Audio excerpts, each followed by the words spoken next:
All right, joining us this morning, really special guest. He doesn't need any introduction, but I will introduce him. Justin Langer, he's Test cricketer number 354, but also an older Quinian, which some may or may not know, and the current Australian cricket coach. Now, Justin, thanks for giving up a little bit of time. We really appreciate it. And firstly, how's the health of your family this time? Yeah, they're great, thank you. In fact, and I say this with great respect because I've got a lot of compassion for the struggles a lot of people are having around the world and in Australia, of course, but this is like nirvana for me because I spend 10 months of the year on the road, being at home, sleeping in my own bed, eating home-cooked meals, seeing my kids every day, going in the garden, being able to stay fit and work from home. This is like, oh, I'm so happy. And we've come off probably 20 months straight. So to have a bit of a break, not just for me, but also for the players is as good a timing as there could be.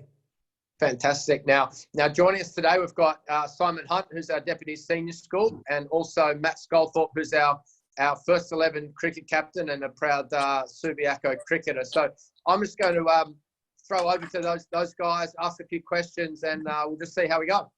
Sounds good. All right, I'll start off. So everyone asks you about your cricket career, but do you want to tell us a bit more about what other sports you did for Aquinas and the community when you were younger? Yeah, I love footy. I love Aussie rules, and I still do. I played for the Warwick Black Footy Club when I was growing up, and we won 6 premierships in a row. And I've got so many great memories. Some of my best mates are still from the Warwick Black Footy Club. And the lessons I learned in that period, I had some great coaches, had some great mates. So playing footy was important to me. I played first 18 Alco Cup at Aquinas, which was great. Always played tennis when I was a kid. I loved boxing and martial arts too. I did a lot of martial arts growing up, and I always found I loved the Rocky movies. So when I was growing up, I loved training in the garage like I was Rocky Balboa. But all those things have been really important to me, and it's actually sad in a way that now kids have to specialise so young, because I felt that being able to play footy and tennis, martial arts and the boxing stuff, it was actually really important for me to become a better cricketer. But it seems to be the way of the world. But the more sports you can play, the better. So obviously you're an Aquinas boy. What did you think of the Hale boys growing up? I probably can't say what I really thought, but what I remember about Hale was incredible facilities. I batted there a couple of times in the nets and on the main oval at Hale. I just remember the incredible facilities there. It was just magic. And I run the Justin Langer cricket camp for about 22 or 3 years, and for about I can't remember, 19 or 20 was at Hale School, and I just was blown away by the incredible facilities you got there and how lucky you are to have those. I mean, all the PSA schools, what facilities and what an opportunity we've had. I was lucky to experience that. And for all the guys that are at Hale now, please never take it for granted, because I've been all around the world and your facilities there are literally as good as anywhere in the world. Well, that's quite a wrap. Yeah, absolutely. I mean, and those facilities, Justin, Luke and I just walk outside our offices and we stand over Craig Oval, and it's a very eerie place at the moment. There's just no one around. There's the odd staff member having a break from the computer. But yeah, we are sorely missing the boys using those facilities at the moment. I've got a couple of questions. So from your time at Aquinas, was there a specific sporting win or match that you still remember, and why it was so special?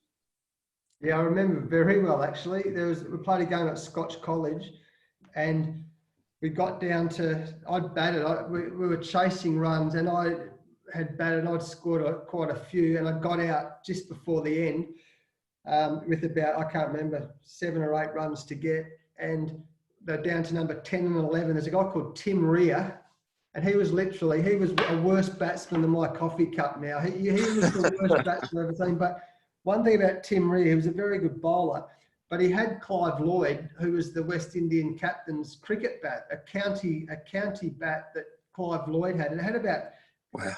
Clive Lloyd was famous. He had this grip, which had about 6 or 7 grips on it. So it was bizarre. And Tim Rea could not bat. But we got down to 6 runs off the last ball, and Scotch had every man on the fence, and Tim Rea hit a 6 off the last ball to win the game. It was like literally a miracle. It was like any time Glenn McGrath made more than 5 runs, it was a miracle. I think he got 40 one day, which still should be in the next Bible, because that was a miracle. Tim Rea's 6 was actually, and I'll never forget that. Again, that great feeling when you know that you've had a tight tussle and then you win an amazing game. So I remember it that clearly. Scotch College, Tim Rea's 6 on the last ball. Yeah, great. We should try, and when we air this interview, we should try and find Tim and pass it on. No doubt it's a memory for him too. We talk a lot with the boys at Hale about what it takes to be a teammate, and one of those key messages is that you don't need to be a great player to be a great teammate. Reflecting on your career at various levels, can I ask you, who would you consider to be a great teammate and why? So from your different teams, from Aquinas, from your own playing career, and as your time as a coach.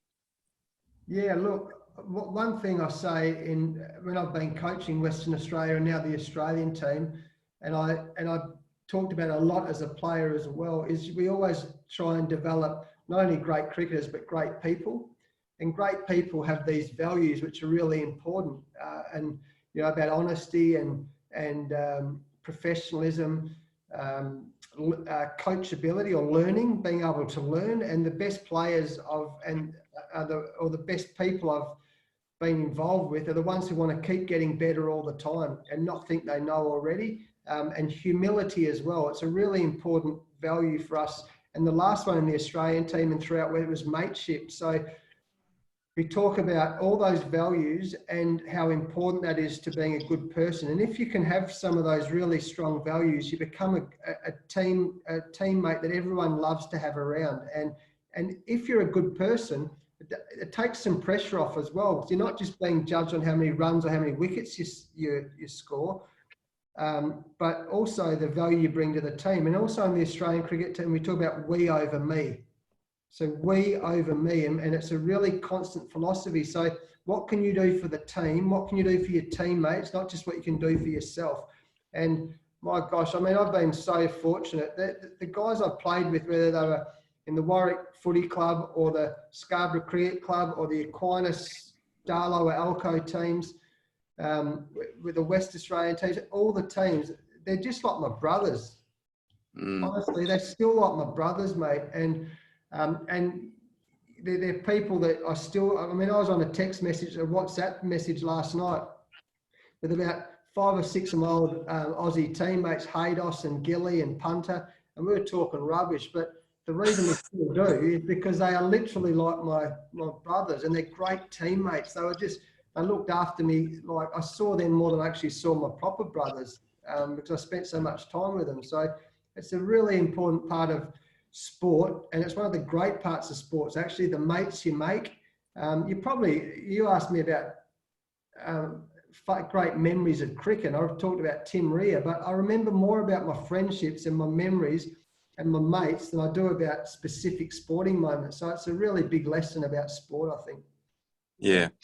Now, you've been a role model to many Australians, particularly cricketers, over the last 20 years. And, I tried playing a little bit myself. And one thing that sticks out to me, Justin, and it happened during your playing career, and I'll paraphrase something I think you said to some degree about opening with Matthew Hayden, that you get as much happiness, if not more happiness, from seeing him reach his personal milestones than you did your own. Now, describe that for me, and then how do you find that balance between, particularly cricket's a very individual game, depending how you look at it, and a very team game. Like, what's your mindset on all that?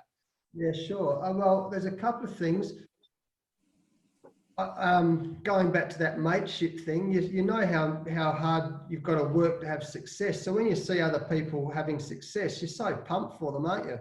But I also felt with Haydos our partnership, it actually took a lot of pressure off me as an individual, because if I only got 25 and we got an 80-run opening partnership, then we knew we were doing a great job for the team and people, and that took great pressure off. And there's Matthew Hayden and Ricky Ponce on the top three, and we just took so much pride in each other's performance, and it took so much pressure off you as an individual if you actually thought about how you're working together as a partnership, and then as a team, and it did that as a collective as well. It took pressure off. If you knew your mates were doing a good job and you were having success, it took pressure off. But one of my greatest memories in cricket was when Andrew Simons scored his first Test 100 at the MCG, and he was batting with Matty Hayden, and they're great mates, and they'd been through so much in life together, and they're actually out in the middle of the MCG with probably 90,000 people, and Simo hit a 4 or 6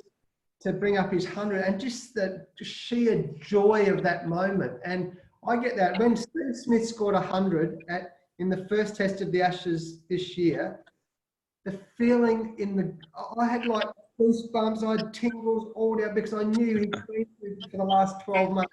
And then to score this 100, I mean, if you can take joy in what your teammates are doing, or what your family's doing, or what your friends are doing, it gives you so much pleasure. And it's what, again, I'm getting tingles thinking about it. Yeah. It's great about sport and life. If you can take pleasure in what other people do, not just what you do. And then hopefully what happens, it's like the mirror effect. When you have success, people will enjoy that moment as well. And that's a great feeling also. Yeah. That's awesome. While you've obviously no doubt had many great highlights over your career, I'm sure there were many hurdles along the way, give it physical, selection, or mental. Do you remember a particular period of time in your career or coaching where you were struggling, and how did you manage to get through this mentally, and what advice do you give to the kids who have their own battles inside or outside of sport? Yeah, sure. I mean, life's not all rainbows and butterflies, that's for sure. The really interesting thing as as an older guy, nearly 50 now, but in 1990, well, I go back even further. When I was your guys' age, I rarely got picked for the West Australian under 16s, the West Australian under 17s, or the West Australian under 19s. I never got picked for the Australian under 19s. Everyone kept saying I wasn't good enough. So, but what actually happened, that when you didn't get selected, I used that as great fuel to get better. And that's why I like the Rocky movies, because I used to train harder, practice more than everyone else. I thought I had this dream of playing cricket for Australia one day. So actually the disappointing times, looking back, were the best times of my life, because I've learned so much about myself, and I had to dig deep. And you've got a choice. You can either give up or you can get better. It's simple as that. And a lot of people give up, or you can get better. And so I had that when I was growing up, when I was your guys' age. And I decided, no, I'm not going to give up. I'm going to get better. And then in 1993, I played 5 tests. I got dropped for the first time. Mate, it's the worst feeling in the world. You've got the baggy green cap, and then it's taken away. And I thought, I'll never play test cricket again. The dream's gone. But I had a choice. I either get better or I quit. And I thought, no, bugger it. I'll get better here. And then in that period, I learned so many lessons. I met amazing people who helped me get better. I learned a lot about myself. And then in 2001, I got dropped again. I played 50 tests then. And I thought, that's the end of my career. I'm 31. I'll never play for Australia again. And for a period, I was going to give up. Like, I was in England, I was at the Ashes, and I was literally on the verge of giving up. And then some amazing things happened. I had to learn about myself. I was going to get on a plane and go home. I was batting worse than this telephone. I could not have been batting worse. I was trying so hard, and the harder I tried, the worse it got. And that's a bit of advice for young guys as well. The harder you try, the worse it gets. So I was trying so hard. I was going to quit, but I hung in. And then all of a sudden, out of nowhere, the team dropped Michael Slater, and I opened the batting with Matthew Hayden. Like, I was a week away from quitting. And then I get this opportunity, because I hung in there, I trained hard, I kept, doing the right things. And then I got better, and then I opened the batting. And then I opened the batting for the next 5. That's all people remember me as, an opening batter. But I was on the verge of quitting. And even now, as a coach, I don't know if anyone's watched the documentary, The Test. In my first 6 months of being the coach, I was on the verge of quitting. My wife wanted me to quit. Everyone in the media was telling me I was no good, quit. And I got a choice. Do I quit or do I get better? And I thought, no, I want to get better. So for all you guys out there, life's tough. You're going to get some really tough lessons. There's going to be some crisis times in your life. We're going through it as a whole world at the moment. So you got a choice. What are you going to do? You're going to quit, or you're going to use it as fuel to get better. It's simple as that. Or you can blame other people, or you look at yourself. How can I get better? It's your choice. And I'm so glad as nearly a 50-year-old, I had that attitude. If I hadn't have, I wouldn't be sitting here talking to you now. I don't know what I'd be doing. I wouldn't be talking to you guys. That is for certain. So quit or get better. And there's lots of chances in your life where that's going to happen. Yeah, that's amazing. Sure, all the boys have get off their chairs and gone for a run right after listening to that. While your individual achievements are precious personal memories, sharing success with a team environment is a great feeling at any level. Tell us about the best test win you experienced as a player and what the dressing rooms was like after the match.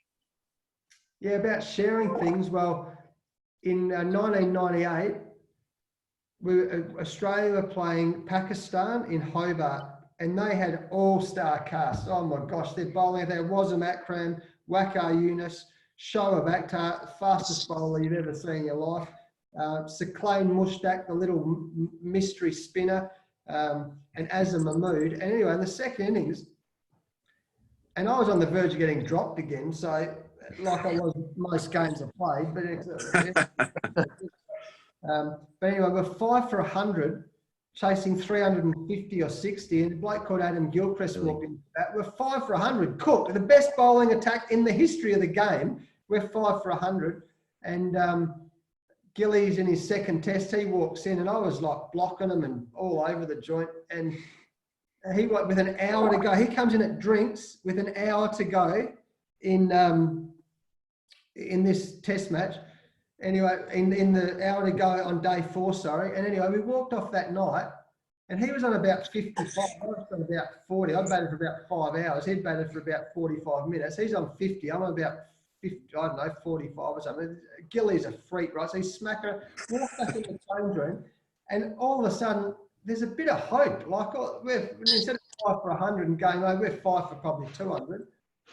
And we walked back in the change, and the boys were pumped, like, come on, there's still a chance here.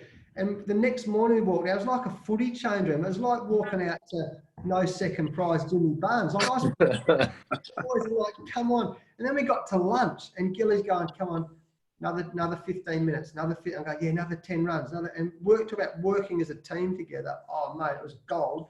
And we got to lunch, and then we walk in, and the boys are literally, it was like walking in, the whole team. And no, you can feel the crowd's pumped. My dad's in the crowd, which was gold. Mate, when we're walking out, it was like walking out for an AFL grand final. And that's just in our team. They got the loud music on, the boys are pumped. Anyway, we ended up getting over the line. We ended up winning this test match. And I walked off, gave my dad a hug as we walked off the ground. Gilly had got 150 not out. He is a freak. He's a genius. And one of the greatest blokes you ever meet in your life. He's as good a bloke as you ever meet. Genius. And we ended up winning. But we'd come, and I think what happened is we won the test match, and the team thought, well, if we can win from here, we can win from anywhere. And that was the second test of our 16 straight test, consecutive test match wins. So, it was an amazing test match and an amazing time, but I was really lucky to play in some incredible victories over my life. Yeah, I personally, I remember that I was in year 10 at school in Sydney, and on the morning of the chase, we had to actually pay off the maths teacher to put it on the background. He kept saying no, so we had to do a little collection. We rounded up $50 and he put it on in a double period, and we watched it all. It was brilliant. Probably a story. Don't get any ideas, fellas. He's retired now, so he won't get in trouble for that. I'll tell you one more thing is that about what a great feeling. When I was 16 years, I was in year 12. I was at Aquinas, and I went on a combined schoolboys tour to England. And it was an amazing experience. I had to sacrifice Darlot Cup. And I went on this combined school. There's some Hale boys there, some Scotch boys. And I was the youngster. So the other guys had left school the year before. Anyway, I got 100 at the nursery oval at Lord's, right? Which is an incredible experience. I don't even remember anything about that. But what I do remember is I remember running over to the red phone box, the Pommy phone box in the middle of the Lords, and I rang my mum and dad reverse charge calls. And I rang home. Matthew wouldn't understand what reverse charge calls are. And you had to reverse charge calls, Matthew, right? So I ring up and I say, can you please reverse charge? So my mum and dad had to pay for it, right? And I told my mum and dad, I'd just scored 100 at Lords. And I'll never forget how proud my mum and dad were. And like when I walked off in Pakistan, how proud my dad was, giving me a big hug. But that feeling, and all I want to do after that, because I remember I could feel it through the phone. My mum and dad were so proud. So whether it's your mum and dad or your brothers and your sisters or your mates or your teammates, if you make them proud, there's no better feeling in the world. And that's what I still remember that feeling. And every go, I still do it today at 50 years old. I still do stuff to make my mum and dad proud, or my mates proud, or my brothers and sister proud, because and it's not a bad guide to all the choices you make in life. Would it make your grandparents? Would it make your mum and dad? Would it make your brothers and sisters? Would you make your mates proud? And if you have that as a benchmark, it's a pretty good way to go about your life, I reckon. No, that's absolute gold, Justin. Now, one role which many listening may not know you're involved with is you're on the board of the West Coast Eagles. Now, I imagine part of the reason is you've grown up a lifelong fan and you want to help the club, but also for you to continue to learn off others. Now, what have you learnt from being in that different environment that's helped you with your main role with the Australian cricket team? Being on the board of the Eagles is one of the great personal and professional experiences of my life. Honestly, I've learned so much. I mean, a couple of things. One is I've learned how important the business of sport is. So for me as a player or as a coach, it's about winning or losing, and also, but the business of sport, my gosh, I mean, it's big business now. And I also say on the back of that is that I went to an Eagles board meeting just on the Friday before the AFL was postponed this year. And I actually went and spoke to the West Coast Eagles players on the Saturday morning. No one knew it was going to be postponed the next day, but having the opportunity to be in a board meeting was an incredibly sobering experience to the ramifications. We're all feeling it in every sector, whether you're feeling it, you're not seeing the kids at school, in education, in sport, in business, in families, every sector is being affected. But I had no idea the financial, the economic ramifications of not playing footy.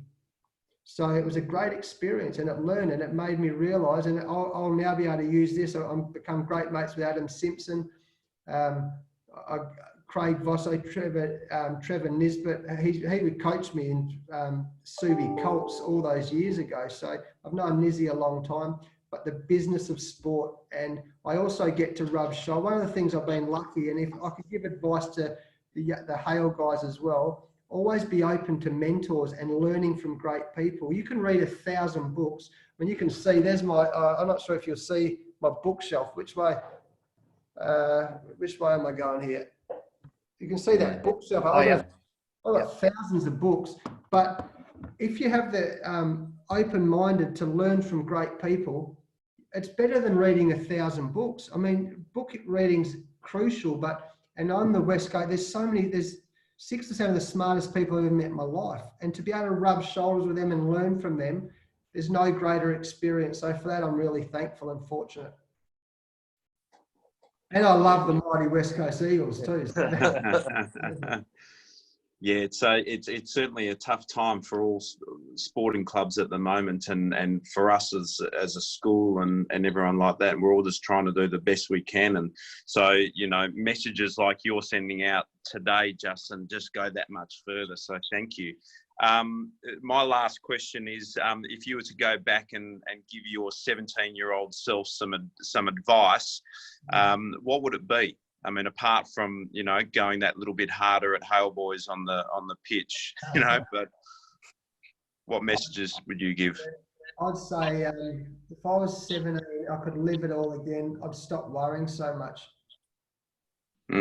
Worries, and see what happens with worry. When you worry, is you're thinking about what's happened in the past or what could happen in the future. And whilst it's really important to learn from the past and to set goals and have dreams for the future,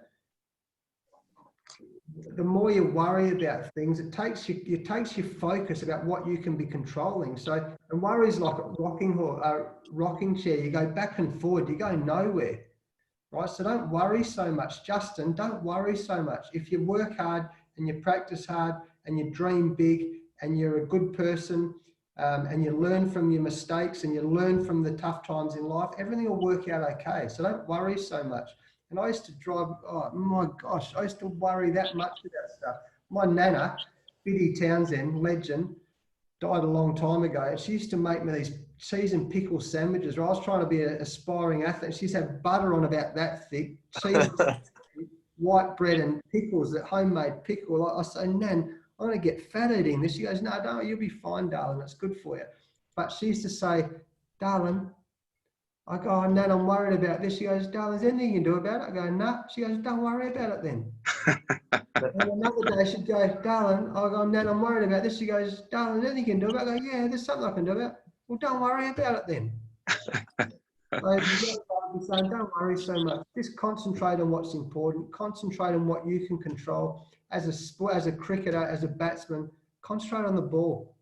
See the ball out of the bowler's hand and concentrate on that. Don't worry about everything else. And that's the most important thing about concentration about life. Concentrate on what's important. Focus on what's important. Our minds will tell us to focus on everything else, and we'll get distracted and we'll worry about stuff. Concentrate on what's important. If you're going to be a great cricketer, you want to be a great batsman, concentrate on the ball. If you're going to be a great bowler, concentrate on the ball. You've got control of that. Don't worry so much would be my advice to a 17-year-old JL. Yeah, great advice. Thank you. And I'm a big fan of cheese and pickle sandwiches. I haven't had one in a long time. I think might be on the cards this week. Yeah, I'm a big one. Pickles are the enemy, but that's all right. Each to their own. Now, last question, Justin, and very much from a light-hearted point of view. Tuesday here at Hale, we have Pie Day. So our 200 odd boarders, they have a range of pies to choose from. All the staff have pies as well. Some of the stuff the boarders do with the pies is pretty controversial around here, from excavating the lid, putting sauce just on the lid, or putting sauce bottle into it using a spoon. There's some really weird stuff that happens with pies at Hale. How does Justin Langer eat a meat pie? Well, there's a couple of things. My beautiful mum, who passed away a couple of years ago, she used to make the best meat pie in the world. Meat pie and lemon meringue pie. My God, she's a great cook, but I miss her meat pie amongst other things that much. But so with my mum's pie, it's just tomato sauce and knife and fork. That's my mum, out of respect for my mum. But you know what I love? Like Miami Bakehouse or at the footy, can't be too hot, can it? Yes. I like it like just warm, so I can just hoe into it. I'm not sure I take the top off, just sauce on top and just hoe into it. Like I just want to demolish my pie, but it's got to be warm. Imagine it's like when you bite the pie, it burns the top of your mouth. It's a nightmare. So I'd rather just let it sit for a while, even though I want to eat it. I just want to let it sit for a while so I can just smash into it. That's how I eat. Yeah. Oh, that's brilliant, mate. Now, thank you again for giving up our time, and don't underestimate. Like, this will go out to, over 1,000 kids in our community who are, dotted on all places of Western Australia at the moment, and there's some absolute gold there to get them through this little period and forward in their lives. Now, wishing you, your family, particularly the best of health the next couple of weeks and months, and hopefully we'll see you and the Australian cricket team back out there and bringing pleasure to many Australians pretty soon. Thanks, guys. Great to talk to you. Thank you. Good on you. Thanks, Cheers. Justin. Fist bumping. See ya, brother. Good on you. See ya. Hey, Matthew, come and play for Scarborough. Nah, no way. Well, I faced my first ball of A-grade cricket at Florida Oval. Yeah, it's a good ground.